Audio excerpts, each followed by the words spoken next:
कधीच नाही चुकणार तुमचे फेवरेट टीव्ही शोज झी5 सोबत, तेही एकदम फ्री। प्रीतम सर, कापी। हा ठेव ना।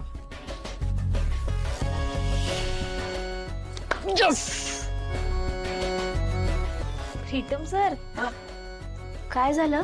पारू, या बघ एवढ्या एंट्री झाल्यात ते। आता ना दिशाने आपल्यावर जी केस केली आहे ना, त्याचा विचार करणं सोडून द्या।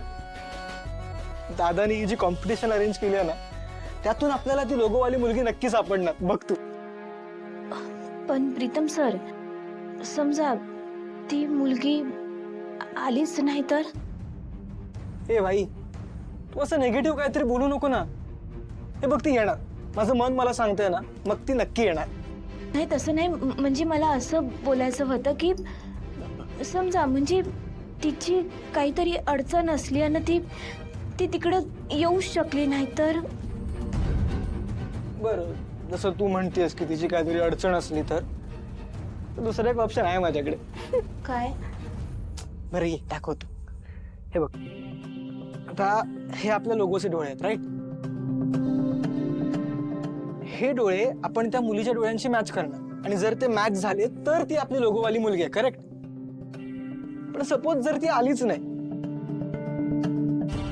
तर तिच्याशी मिळते जुळते डोळे असणारी एखादी मुलगी असेल ना, तिच्याशी मी हे डोळे एआयच्या मदतीने मॉर्फ करून टाकणार, सिंपल।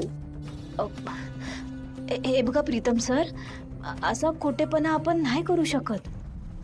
माहिती आहे मला, पण ते दिशापासून पिच्छा सोडवण्यासाठी हा आपला जुगाड आहे असं समज।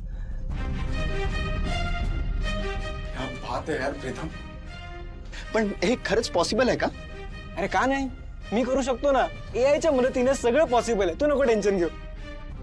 ग्रेट, पण मला टेन्शन आहे तुझ्या या बालिशपणाचं। तुझा हा बालिशपणा कधी बंद होणार आहे?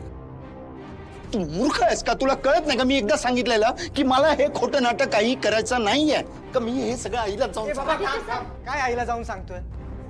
हे बघ, हा जस्ट एक ऑप्शन आहे। ती मुलगी नाही आली तर प्रश्नच नाहीये ना। पण ती येणार आहे, मला खात्री आहे।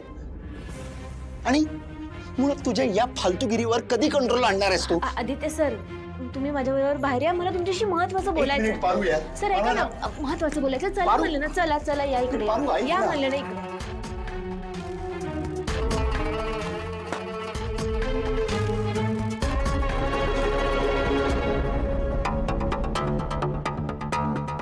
वा पारू, नाही दादाचा राग पण तूच शांत करू शकतेस। पारू इकडे काय आलेलं आहे? ना, तू हा प्रीतम यार कधी मच्युअर होणार आहे? अजूनही लहान मुलासारखाच वागतोय। आदित्य सर, तुम्ही आधी शांत व्हा।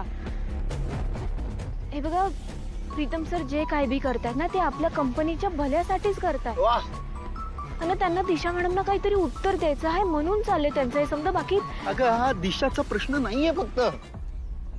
तो लोगो माझ्यासाठी किती महत्वाचा आहे हे माहिती नाहीये का? आणि ही दिशा किती हुशार आहे तुम्हा सगळ्यांना माहिती नाहीये का? एका झटक्यात ती आपलं खोटं पकडू शकते। मग काय करणार आहोत आपण? पारू, हे बघ, तो लोगो आपल्या कंपनीसाठी खूप महत्वाचा आहे आणि माझ्यासाठी सुद्धा खूप लकी आहे। आणि मुळात मला सुद्धा उत्सुकता आहे यार त्या मुलीला भेटायची। त्याचं काय करू मी? का मी स्वतःलाच फसू? झी5 ॲप डाउनलोड करा आणि पहा सर्व एपिसोड्स एकदम फ्री।